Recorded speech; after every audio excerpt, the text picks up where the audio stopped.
and compulsory redundancies in an aim to ensure that the quality of education at UEA is not compromised. The lecturers and staff are the lifeblood behind UEA, and it can be said all of the students here are grateful for the staff's hard work. We wouldn't even be able to make this show without them. But now over to our roving reporter Patrick, who is out and about discussing the cost of living crisis.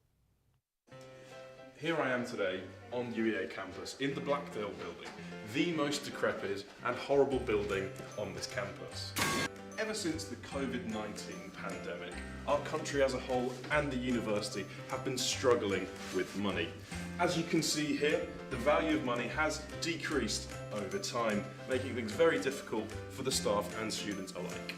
The cost of living crisis has affected everyone, including me and you. For instance, last year, my shopping costed £5 less than it does now, which is £5 I would spend betting on horses.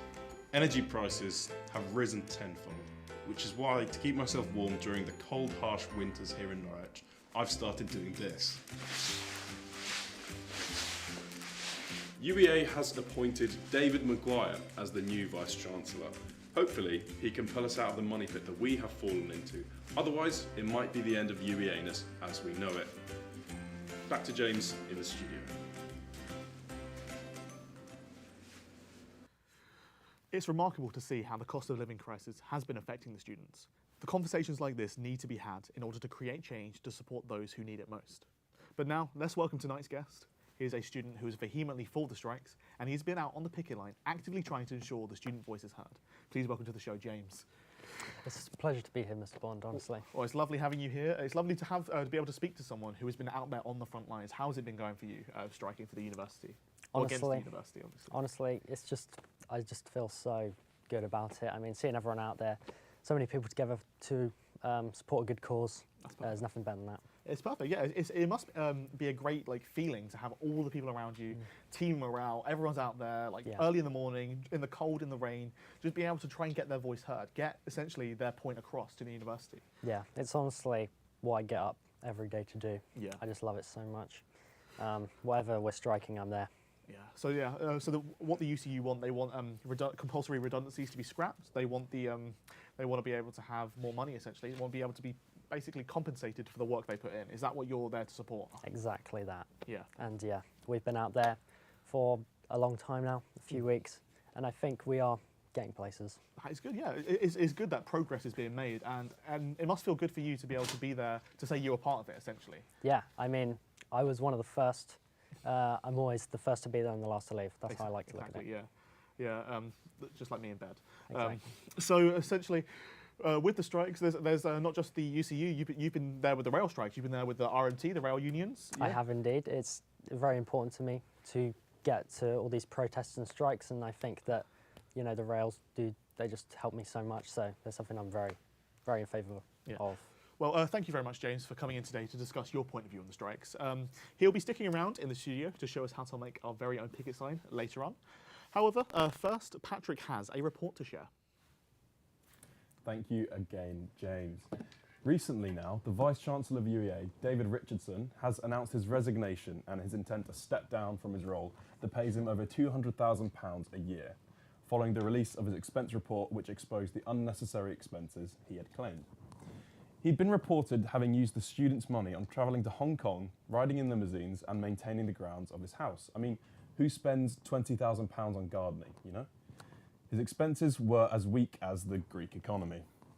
The university announced a temporary Vice-Chancellor, with David Maguire joining later this month. But let's see who you guys, the students of UEA, think can step into his gigantic and expense-ridden shoes.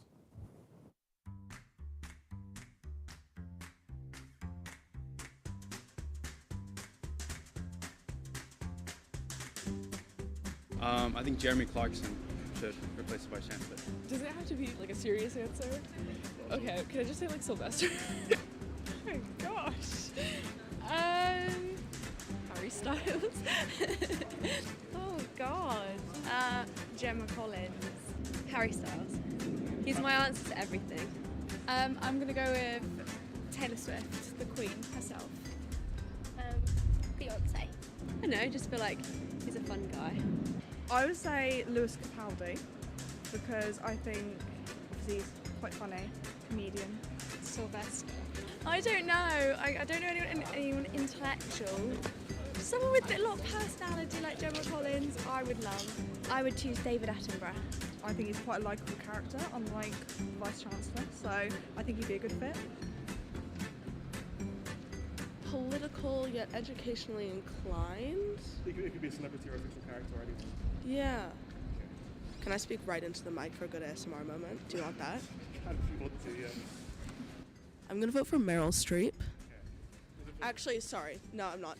I'm going to answer the Onceler from the Lorax. It's not because I've got a crush on him.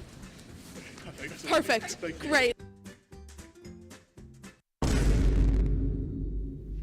Many students and staff, I'm sure, will be celebrating this news. Most are hoping that this will be a step towards improvements for both staff and students alike, as there are now a couple £100,000 floating about which could be used to pay the staff a living wage, rather than supporting students or helping a man trim his bush. That was remarkably interesting, to say the least. I can't believe that Harry Styles was one of the choices. There's only one direction that could go, and that is down. But it's time to see what you guys at home have to say about who to replace the Vice-Chancellor with. At Not David Richardson says that he thinks the big man shouldn't have stepped down and that he was doing a perfect job. Whereas at Sylvester the Cat says, meow, meow, meow, meow, meow, meow, meow. I can't believe this is my degree.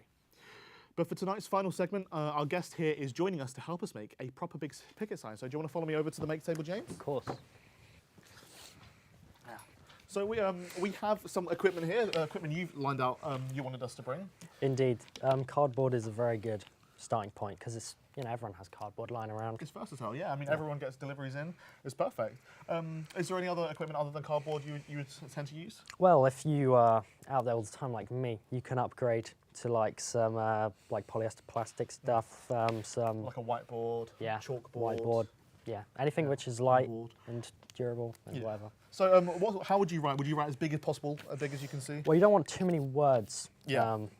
Because you want to get your point across. You don't want people to have to be looking at it and reading a lot of information. Yeah. So let's get an example. Just one word here. Yeah. Stop. Oh, and you use proper punctuation as well. Yeah. And honestly, I kind of made a mistake here. I should probably put more exclamation marks than that. But it's just an example. It goes to show you did pass your Year 6 SATs. I did indeed. Yeah. So, for example, if I was to say, if I was to just copy you with the word stop. Yes. But I'm going to make it more specific to the show. How would this look? Oh, I like that a lot. You like the big exclamation mark? I like mark? how you've accentuated this exclamation mark as well. It really makes it bold and shows your anger. Yeah, I mean, should we get the go? Should we? Of course. Stop UEA. Stop UEA. Stop. Stop. Stop. Stop. Stop. Stop. Stop. If you had a poll, how would you do it? Well, if you had a poll, obviously you're going to hold it by that, and it just allows you to get some extra height. Stop. Going on. It's like the opposite of me. Shoveling snow. Exactly. It's important to attempt to make stuff utilising reusable and efficient resources. UEAnus is proud to be an Albert Sustainable certified production, and we have attempted to reduce our carbon footprint by reusing our props, and all 15 of the crew arrive in one single clown car. But thank you very much for joining us. That sign is very cool. Yeah, it's perfect. Thank you, James. But that's all we have time for here at UEAnus. Join us next week to discuss rising accommodation prices, a ban on the Hive communal piano, and plans to freeze over the lake to fit a multi-storey car park. As always, thank you to our guest, and thank you for tuning in to us in the studio. We hope you have a great UEA night. Cheers, thank you, and goodbye.